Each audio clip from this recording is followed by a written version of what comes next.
ॐ श्री नारायण हृदय स्तोत्रम्। अस्य श्री नारायण हृदय स्तोत्र महामन्त्रस्य ब्रह्मा ऋषिः अनुष्टुप् छन्दः। नारायणो देवता नारायणप्रीत्यर्थे जपे विनियोगः। ध्यानम् उद्यद्दादित्य संकाशम् पीतवासां चतुर्भुजां शङ्खचक्रगदापाणिं ध्याये लक्ष्मीपतिं हरिं। त्रैलोक्याधारचक्रं तदुपरि कमठं तत्र चानन्तभोगी। तन्मध्ये भूमिपद्माकुशशिखरदलं कर्णिकाभूतमेरुं। तत्रत्यं शान्तमूर्तिं मणिमयमकुटं कुण्डलोद्भासिताङ्गं। लक्ष्मीनारायणाख्यं सरसिजनयनं सन्ततं चिन्तयामः। ॐ नारायणः परं ज्योति आत्मा नारायणः परः। नारायणः परं ब्रह्मा नारायण नमोऽस्तुते। नारायणः परो देवो धाता नारायणः परः। नारायणः परो धाता नारायण नमोऽस्तुते। नारायणः परं धाम ध्यानं नारायणः परः।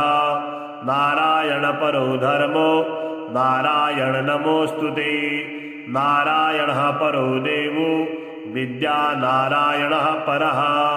विश्वं नारायणः साक्षात् नारायण नमोऽस्तुते। नारायणाद् विधिर्जातो जातो नारायणाद् भवः। जातो नारायणादिन्द्रो नारायण नमोऽस्तुते। रविर्नारायणस्तेजः चन्द्रो नारायणो महा। वह्नि नारायणः साक्षात् नारायण नमोऽस्तुते। नारायण उपास्यः स्यात् गुरुर्नारायणः परः। नारायणः परो बोधो नारायण नमोऽस्तुते। नारायणः फलं मुख्यं सिद्धिर्नारायणः सुकाम्। हरिर्नारायणः शुद्धिर्नारायण नमोऽस्तुते। निगमा वेदितानन्ता कल्याणगुणवारिधि नारायण नमस्तेस्तु नरकारणवतारक। जन्म मृत्यु जरा व्याधि पारतन्त्रादिभिः सदा दोषे स्पृष्टरूपाय नारायण नमोऽस्तुते। वेदशास्त्रार्थ विज्ञान साधभक्ति गगोचर नारायण नमस्तेस्तु मामुद्धर भवार्णवात्। नित्यानंद महोदार परात्पर जगत्पते नारायण नमस्तेस्तु मोक्ष साम्राज्यदायिने। आब्रह्मस्तभ्य पर्यन्ता मखिलात्म महाश्रया सर्वभूतात्म भूतात्मन् नारायण नमोऽस्तुते। पालिता शेष लोकाय पुण्यश्रवण कीर्तना नारायण नमस्तेस्तु फलयोदकसायिने। निरस्त सर्वदोषाय भक्त्यादिगुणदायिने नारायण नमस्तेस्तु त्वां विना नहि मे गतिः। धर्मार्थ काम मोक्षाख्या पुरुषार्थ प्रदायिने नारायण नमस्तेस्तु पुनस्तेस्तु नमो नमः। नारायण त्वमेवासि दहराख्ये हृदि स्थितः। प्रेरिता प्रेयमाणानां त्वया प्रेरितमानसः। त्वदाज्ञां शिरसा कृत्वा भजामि जपपावनां। नानोपासनमार्गाणां भवकृद्भवबोधकः। भावार्थकृत भवातीतो भवसौख्यप्रदो मम। त्वन्माया मोहितं विश्वं त्वयैव परिकल्पितां। त्वधिष्ठानामात्रेण सा वै सर्वार्थकारिणी। त्वमेव तां पुरस्कृत्य मम कामान् समर्थय। न मे तदन्यस्त्रास्ति त्वदन्यं न हि दैवतं। त्वदन्यं न हि जानामि पालकं पुण्यवर्धनम्। यावत् संसारिको भावो मनस्तो भावनात्मकः तावत् सिद्धिर्भवेत् साध्या सर्वदा सर्वदा विभु। पापिनामहमेकाग्रो दयालूनां त्वमेग्रणी दयिनीवो मदन्योऽस्ति तौ कोत्र जगत्त्रयी त्वयाहं नैव सृष्टेश्चेत् न स्यात् तव दयालुता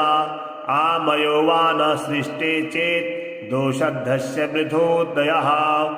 पापसङ्गपरिश्रान्तः पापात्मा पापरूपधृ त्वदन्यः कोत्र पापेभ्यः त्रातास्ति जगत्तले त्वमेव माता च पिता त्वमेव बन्धु सखा त्वमेव विद्या द्रविणं त्वमेव सर्वं मम देवदेव प्रार्थनार्थकं चैव मूलाष्टक्रमतः परं यः पठे शृणुया नित्यं तस्य लक्ष्मी शिरा भवेत् नारायणस्य हृदयं सर्वाभीष्टफलप्रदां लक्ष्मी हृदयकं स्तोत्रं यदि चेद्विना कृतं तत्सर्वं निष्फलं प्रोक्तं लक्ष्मीः क्रुध्यति सर्वदा एतत् संकलितं स्तोत्रं सर्वाभीष्टफलप्रदां जपेद संकलितं कृत्वा सर्वाभीष्टमवाप्नुयात् नारायणस्य हृदयम् आदौ जपत्वा ततः परां लक्ष्मी हृदयकं स्तोत्रं जपेन्नारायणं पुनर्नारायणं जपत्वा पुनर्लक्ष्मीनुतं जपेत् तद्वद्धोमादिकं कुर्यात् तत्सङ्कलितं शुभम् एवं मध्ये द्विवारेण जपेत् संकलितं शुभम् लक्ष्मी हृदयके स्तोत्रे सर्वमन्यत् प्रकाशितां सर्वान् कामान् वाप्नोति आदिव्याधि भयं हरेत् गोप्यमेतत् सदा कुर्यात् न सर्वत्र प्रकाशयेत् इति गुह्यतमं शास्त्रं प्रोक्तं ब्रह्मादिभिः पुरा लक्ष्मी हृदय प्रोक्तेन विधिना साधयेत् सुधिः तस्मात् सर्वप्रयत्नेन साधयेत् गोपेत् सुधिः तत्पुस्तकं तिष्ठेत् लक्ष्मी नारायणात्मकं भूतपैशाच बेताला भयं नैव तु सर्वदा भृगुवारे च तथा रात्रौ पूजयेत् पुस्तकद्वयं सर्वदा स्तुत्यं गोपयेत् साधयेत् सुधि गोपनाथ साधना लोके धन्यो भवति तत्त्वतः ॐ नारायणः परं ज्योति आत्मा नारायणः परः नारायणः परं ब्रह्मा नारायण नमोऽस्तुते नारायणः परो देवो धाता नारायणः परः नारायणः परो धाता नारायण नमोऽस्तुते नारायणः परं धाम ध्यानं नारायणः परः नारायण परो धर्मो नारायण नमोऽस्तुते नारायणः परो देवो विद्या नारायणः परः विश्वं नारायणः साक्षात् नारायण नमोऽस्तुते नारायणाद् जातो नारायणाद् भवः जातो नारायणादिन्द्रो नारायण नमोऽस्तुते रविर्नारायणस्तेजः चन्द्रो नारायणो महा वह्नि नारायणः साक्षात् नारायण नमोऽस्तुते नारायण उपास्यः स्यात् गुरुर्नारायणः परः नारायणः परो बोधो नारायण नमोऽस्तुते नारायणः फलं मुख्यं सिद्धिर्नारायणः सुखं हरिर्नारायणः शुद्धिर्नारायण नमोऽस्तुते निगमा वेदितानन्त कल्याणगुणवारिधि नारायण नमस्तेस्तु नरकारणवतारक जन्म मृत्यु जरा व्याधि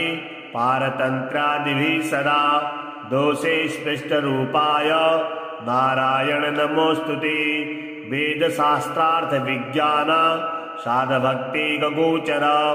नारायण नमस्तेस्तु मामुद्धर भवार्णवात् नित्यानंद महोदार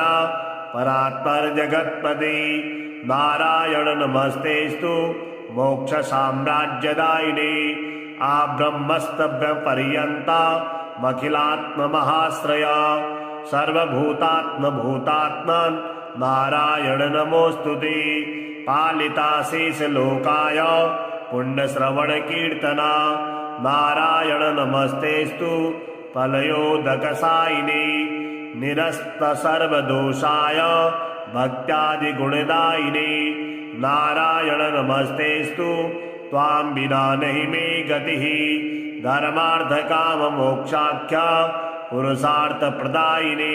नारायण नमस्तेस्तु पुनस्तेस्तु नमो नमः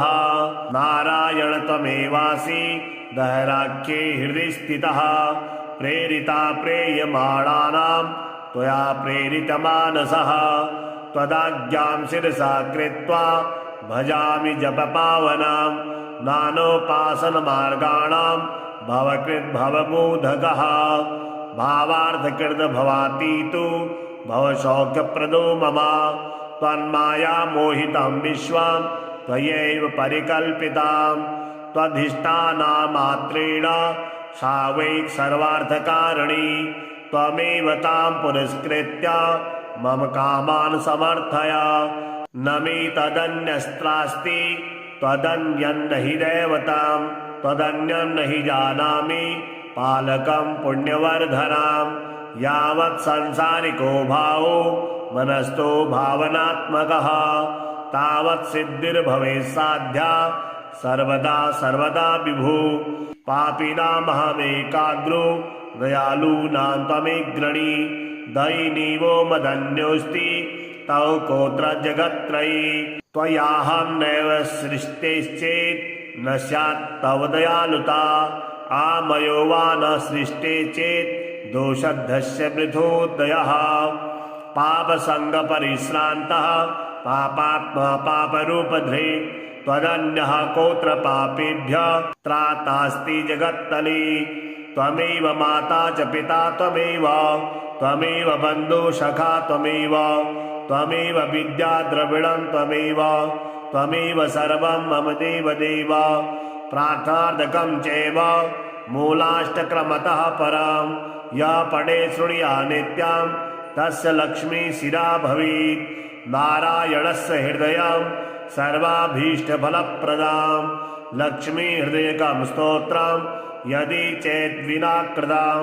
तत्सर्वं निष्फलं प्रोक्तं लक्ष्मीः क्रुध्यति सर्वदा एतत् संकलितं स्तोत्रं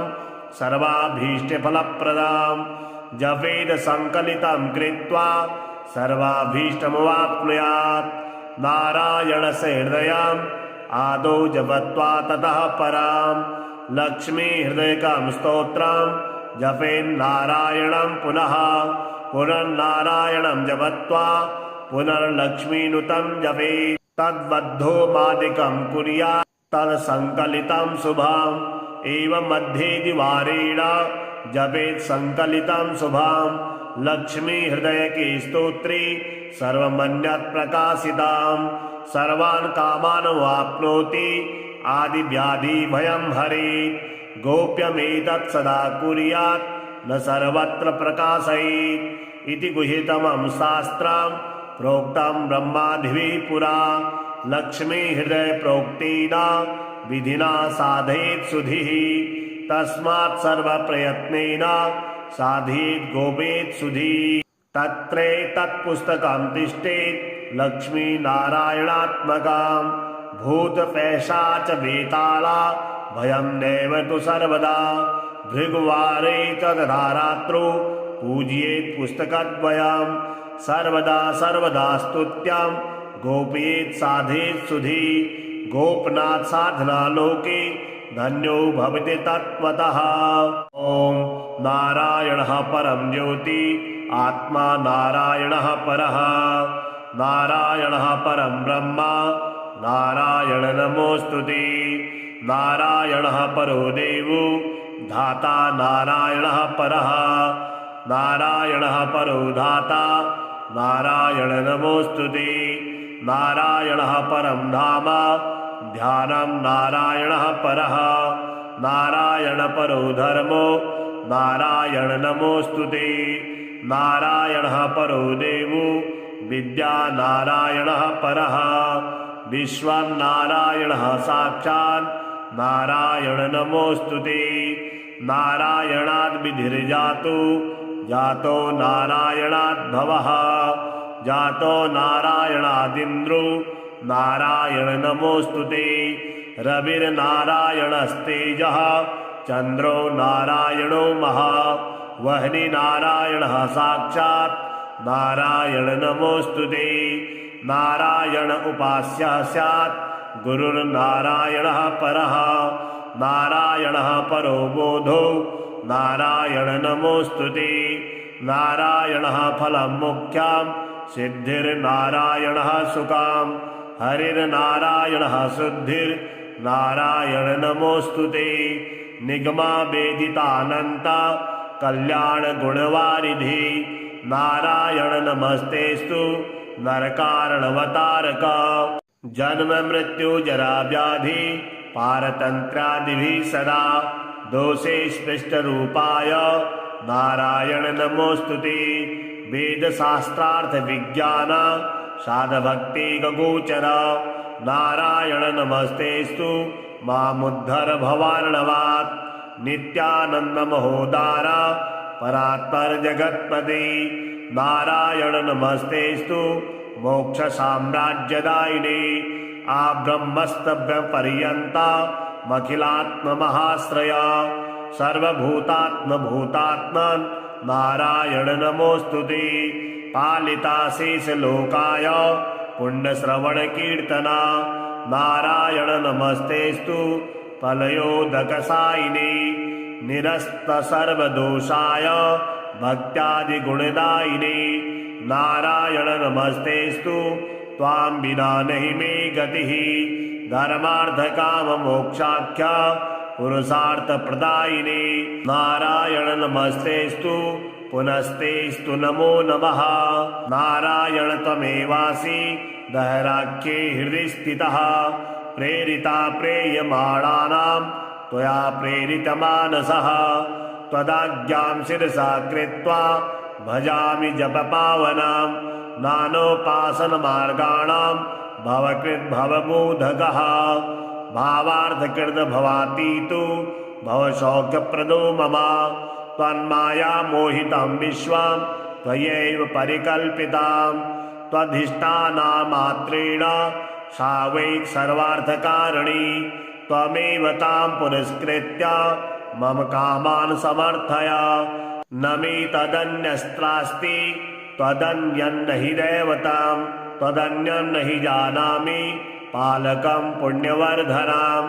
यावत् संसारिको भावो मनस्तो भावनात्मकः तावत् सिद्धिर्भवेत् साध्या सर्वदा सर्वदा विभु पापिनामहमेकाग्रो दयालूनां त्वमेग्रणी दयिनीवो मदन्योऽस्ति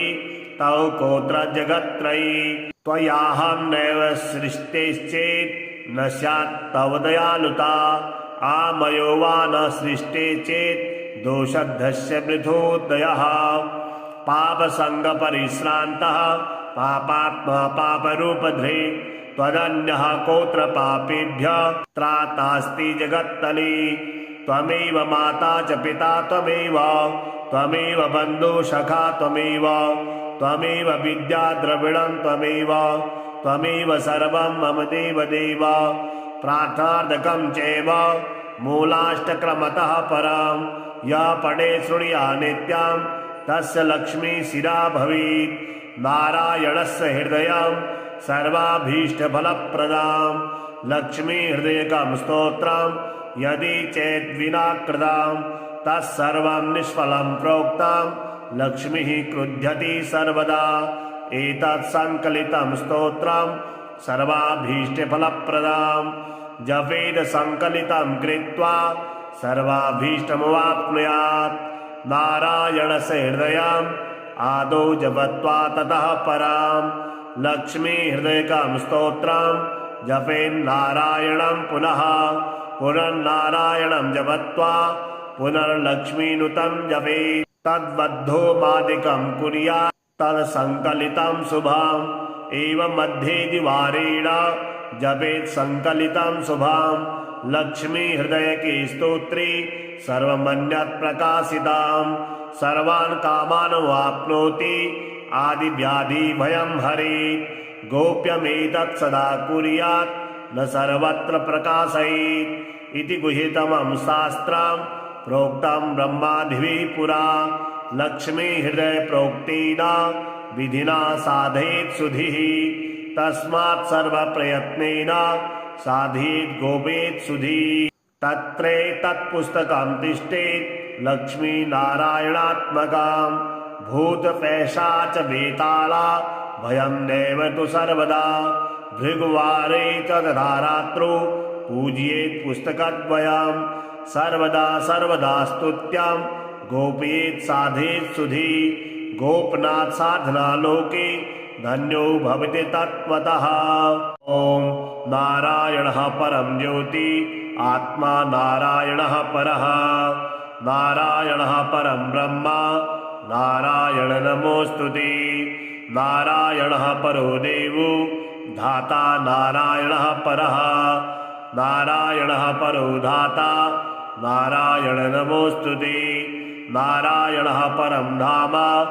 ध्यानं नारायणः परः नारायण परो धर्मो नारायण नमोऽस्तुते नारायणः परो देवो विद्या नारायणः परः विश्वं नारायणः साक्षात् नारायण नमोऽस्तुते नारायणाद् विधिर्जातो जातो नारायणाद् भवः जातो नारायणादिन्द्रो नारायण नमोऽस्तुते रविर्नारायणस्तेजः चन्द्रो नारायणो महा वह्नि नारायणः साक्षात् नारायण नमोऽस्तुते नारायण उपास्यः स्यात् गुरुर्नारायणः परः नारायणः परो बोधो नारायण नमोऽस्तुते नारायणः फलं मुख्यं सिद्धिर्नारायणः सुकां हरिर्नारायणः शुद्धिर्नारायण नमोऽस्तुते निगमा वेदितानन्ता कल्याणगुणवारिधि नारायण नमस्तेस्तु नरकारणवतारक जन्म मृत्यु जरा व्याधि पारतन्त्रादिभिः सदा दोषे स्पृष्टरूपाय नारायण नमोऽस्तुते वेदशास्त्रार्थ विज्ञान साधभक्ति गोचर नारायण नमस्तेस्तु मामुद्धर भवार्णवात् नित्यानंद महोदार परात्पर जगत्पते नारायण नमस्तेस्तु मोक्ष साम्राज्यदायिने आब्रह्मस्तभ्य पर्यन्ता मखिलात्म महाश्रया सर्वभूतात्म भूतात्मन् नारायण नमोऽस्तुते पालिता शेष लोकाय पुण्यश्रवण कीर्तना नारायण नमस्तेस्तु फलयोदकसायिने निरस्त सर्वदोषाय भक्त्यादि गुणदायिने नारायण नमस्तेस्तु त्वां विना नहि मे गतिः धर्मार्थ काम मोक्षाख्या पुरुषार्थ प्रदायिने नारायण नमस्तेस्तु पुनस्तेस्तु नमो नमः नारायण त्वमेवासि दहराख्ये हृदि स्थितः प्रेरिता प्रेयमाणानां त्वया प्रेरितमानसः त्वदाज्ञां शिरसा कृत्वा भजामि जपपावनां नानोपासनमार्गाणां भवकृद्भवबोधकः भावार्थकृत भवातीतो भवसौख्यप्रदो मम त्वन्माया मोहितं विश्वं त्वयैव परिकल्पितां त्वधिष्ठानामात्रेण सा वै सर्वार्थकारिणी त्वमेव तां पुरस्कृत्य मम कामान् समर्थय न मे तदन्यस्त्रास्ति त्वदन्यन्न हि दैवतां त्वदन्यन्न हि जानामि पालकं पुण्यवर्धनां यावत् संसारिको भावो मनस्थो भावनात्मकः तावत् सिद्धिर्भवेत् साध्या सर्वदा सर्वदा विभु पापिनामहमेकाग्रो दयालूनां त्वमेग्रणी दयिनीवो मदन्योऽस्ति तौ कोत्र जगत्त्रयी त्वयाहं नैव सृष्टेश्चेत् न स्यात् तव दयालुता आमयो वा न सृष्टे चेत् दोषद्धस्य पृथोदयः पापसङ्गपरिश्रान्तः पापात्मा पापरूपधृ त्वदन्यः कोऽत्र पापेभ्यः त्रातास्ति जगत्तले त्वमेव माता च पिता त्वमेव बन्धुसखा त्वमेव विद्या द्रविणं त्वमेव सर्वं मम देवदेव प्रार्थनार्थकं चैव मूलाष्टक्रमतः परं यः पठे शृणुयात् नित्यं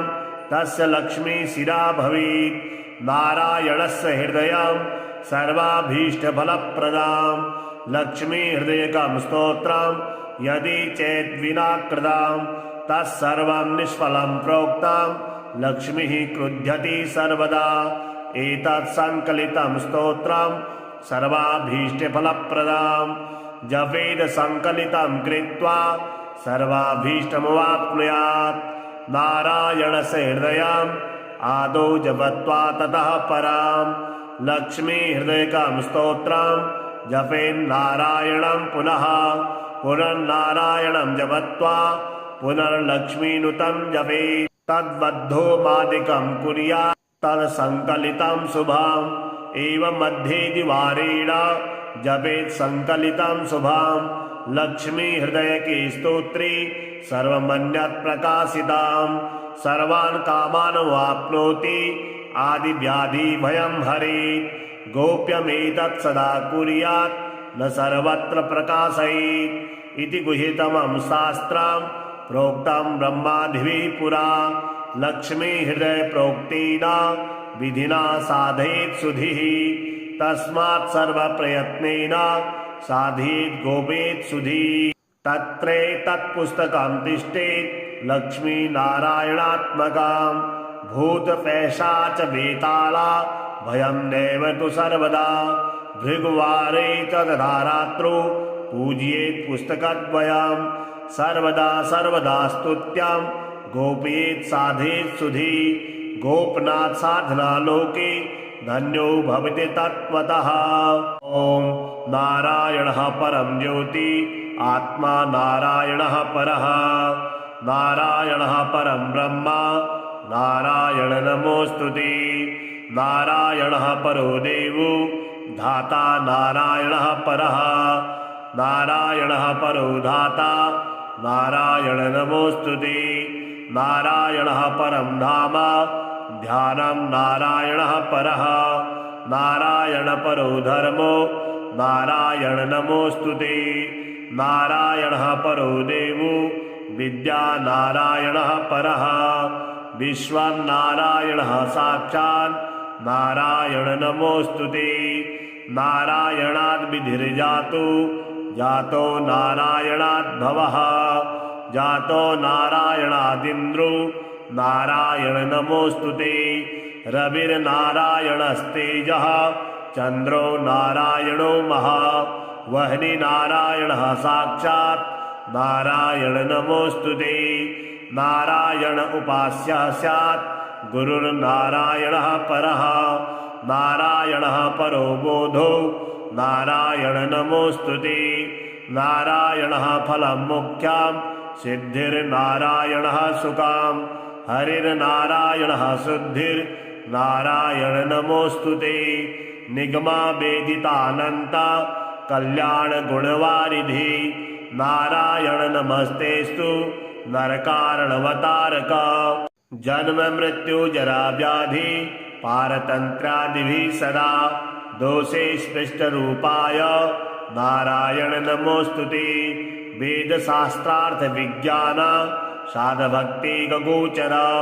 नारायण नमस्तेस्तु मामुद्धर भवार्णवात् नित्यानन्दमहोदार परात्पर जगत्पते नारायण नमस्तेस्तु मोक्षसाम्राज्यदायिने आब्रह्मस्तभ्यपर्यन्ता मखिलात्ममहाश्रय सर्वभूतात्मभूतात्मन् नारायण नमोऽस्तुते पालिता शेषलोकाय पुण्यश्रवणकीर्तना नारायण नमस्तेस्तु फलयोदकसायिने निरस्तसर्वदोषाय भक्त्यादिगुणदायिने नारायण नमस्तेस्तु त्वां विना नहि मे गतिः धर्मार्थकाममोक्षाख्या पुरुषार्थप्रदायिने नारायण नमस्तेस्तु पुनस्तेस्तु नमो नमः नारायण त्वमेवासि दहराख्ये हृदि स्थितः प्रेरिता प्रेयमाणानां त्वया प्रेरितमानसः त्वदाज्ञां शिरसा कृत्वा भजामि जपपावनां नानोपासनमार्गाणां भवकृद्भवबोधकः भावार्थकृतभवातीतो भवशौक्यप्रदो मम त्वन्माया मोहितं विश्वं त्वयैव परिकल्पितां त्वधिष्ठानामात्रेण सा वै सर्वार्थकारिणी त्वमेव तां पुरस्कृत्य मम कामान् समर्थय न मे तदन्यस्त्रास्ति त्वदन्यन्न हि दैवतां त्वदन्यन्न हि जानामि पालकं पुण्यवर्धनां यावत् संसारिको भावो मनस्थो भावनात्मकः तावत् सिद्धिर्भवेत् साध्या सर्वदा सर्वदा विभु पापिनामहमेकाग्रो दयालूनां त्वमेग्रणी दयिनीवो मदन्योऽस्ति तौ कोत्र जगत्त्रयी त्वयाहं नैव सृष्टेश्चेत् न स्यात् तव दयालुता आमयो वा न सृष्टे चेत् दोषद्धस्य मृथोदयः पापसङ्गपरिश्रान्तः पापात्मा पापरूपधृ त्वदन्यः कोत्र पापेभ्यः त्रातास्ति जगत्तले त्वमेव माता च पिता त्वमेव बन्धु सखा त्वमेव विद्या द्रविणं त्वमेव सर्वं मम देवदेव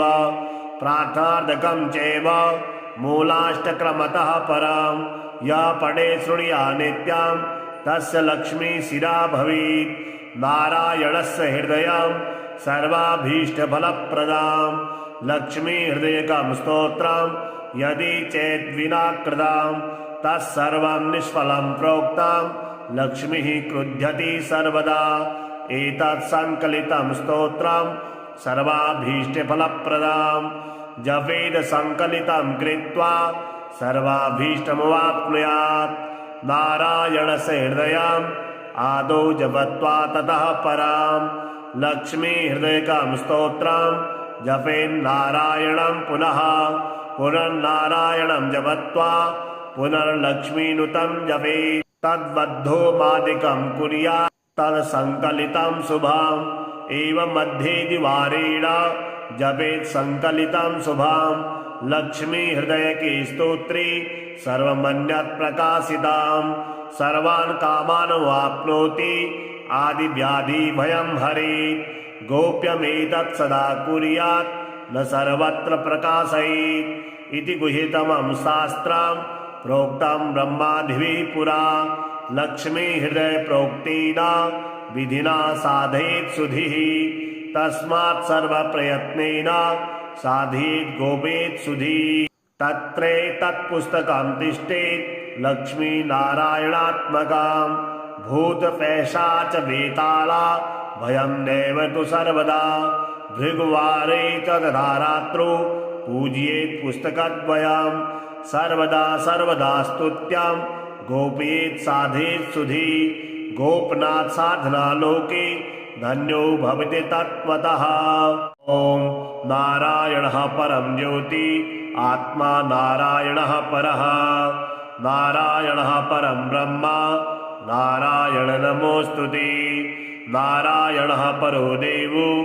धाता नारायणः परः नारायणः परो धाता नारायण नमोऽस्तुते नारायणः परं धाम ध्यानं नारायणः परः नारायण परो धर्मो नारायण नमोऽस्तुते नारायणः परो देवो विद्या नारायणः परः विश्वं नारायणः साक्षात् नारायण नमोऽस्तुते नारायणाद् विधिर्जातो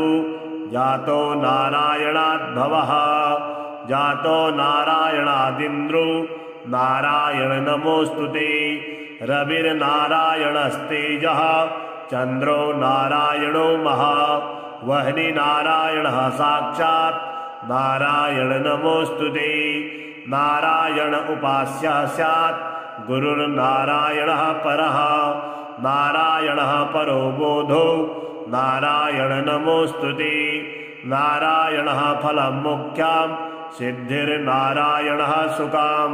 हरिर्नारायणः शुद्धिर्नारायण नमोऽस्तुते निगमा वेदितानन्ता कल्याणगुणवारिधि नारायण नमस्तेस्तु नरकारणवतारक जन्म मृत्यु जरा व्याधि पारतन्त्रादिभिः सदा दोषे स्पृष्टरूपाय नारायण नमोऽस्तुते वेदशास्त्रार्थ विज्ञान साधभक्ति गगोचर नारायण नमस्तेस्तु मामुद्धर भवार्णवात् नित्यानंद महोदार परात्पर जगत्पते नारायण नमस्तेस्तु मोक्ष साम्राज्यदायिने आब्रह्मस्तभ्य पर्यन्ता मखिलात्म महाश्रय सर्वभूतात्म भूतात्मन् नारायण नमोऽस्तुते पालिता शेष लोकाय पुण्यश्रवण कीर्तना नारायण नमस्तेस्तु फलयोदकसायिने निरस्त सर्वदोषाय भक्त्यादिगुणदायिने नारायण नमस्तेस्तु त्वां विना नहि मे गतिः धर्मार्थ काम मोक्षाख्या पुरुषार्थ प्रदायिने नारायण नमस्तेस्तु पुनस्तेस्तु नमो नमः नारायण त्वमेवासि दहराख्ये हृदि स्थितः प्रेरिता प्रेयमाणानां त्वया प्रेरितमानसः त्वदाज्ञां शिरसा कृत्वा भजामि जपपावनां नानोपासनमार्गाणां भवकृद्भवबोधकः भावार्थकृत भवातीतु भवशौक्यप्रदो मम त्वन्माया मोहितं विश्वं त्वयैव परिकल्पितां त्वधिष्ठानामात्रेण सा वै सर्वार्थकारिणी त्वमेव तां पुरस्कृत्य मम कामान् समर्थय न मे तदन्यस्त्रास्ति त्वदन्यन्न हि दैवतां त्वदन्यं न हि जानामि पालकं पुण्यवर्धनां यावत् संसारिको भावो मनस्थो भावनात्मकः तावत् सिद्धिर्भवेत् साध्या सर्वदा सर्वदा विभु पापिनामहमेकाग्रो दयालूनां त्वमेग्रणी दयिनीवो मदन्योऽस्ति तव कोत्र जगत्त्रयी त्वयाहं नैव सृष्टेश्चेत् न स्यात् तव दयालुता आमयो वा न सृष्टे चेत् दोषद्धस्य वृथोदयः पापसङ्गपरिश्रान्तः पापात्मा पापरूपधृ त्वदन्यः कोत्र पापेभ्यः त्रातास्ति जगत्तले त्वमेव माता च पिता त्वमेव बन्धु सखा त्वमेव विद्या द्रविणं त्वमेव सर्वं मम देवदेव प्रार्थनार्थकं चैव मूलाष्टक्रमतः परं यः पठे शृणुया नित्यं तस्य लक्ष्मी शिरा भवेत् नारायणस्य हृदयं सर्वाभीष्टफलप्रदां लक्ष्मी हृदयकं स्तोत्रं यदि चेद्विना कृतं तत्सर्वं निष्फलं प्रोक्तं लक्ष्मीः क्रुध्यति सर्वदा एतत् संकलितं स्तोत्रं सर्वाभीष्टफलप्रदां जपेद संकलितं कृत्वा सर्वाभीष्टमवाप्नुयात् नारायणस्य हृदयम् आदौ जपत्वा ततः परां लक्ष्मी हृदयकं स्तोत्रं जपेन्नारायणं पुनः पुनर्नारायणं जपत्वा पुनर्लक्ष्मीनुतं जपेत् तद्बद्धो मादिकं कुर्यात् तत्सङ्कलितं शुभम् एवं मध्ये द्विवारेण जपेत् संकलितं शुभं लक्ष्मी हृदयके स्तोत्रे सर्वमन्यत् प्रकाशितां सर्वान् कामान् वाप्नोति आदिव्याधि भयं हरेत् गोप्यमेतत् सदा कुर्यात् न सर्वत्र प्रकाशयेत् इति गुह्यतमं शास्त्रं प्रोक्तं ब्रह्मादिभिः पुरा लक्ष्मी हृदय प्रोक्तेना विधिना साधयेत् सुधीः तस्मात् सर्वप्रयत्नेन साधयेत् गोपेत् सुधीः तत्रेतत्पुस्तकं तिष्ठेत् लक्ष्मीनारायणात्मकां भूतपैशाच वेताला भयं नैव तु सर्वदा भृगुवारे च तथा रात्रौ पूजयेत् पुस्तकद्वयं सर्वदा सर्वदा स्तुत्यां गोपयेत् साधयेत् सुधीः गोपनाथ साधना लोके धन्यो भवति तत्त्वतः।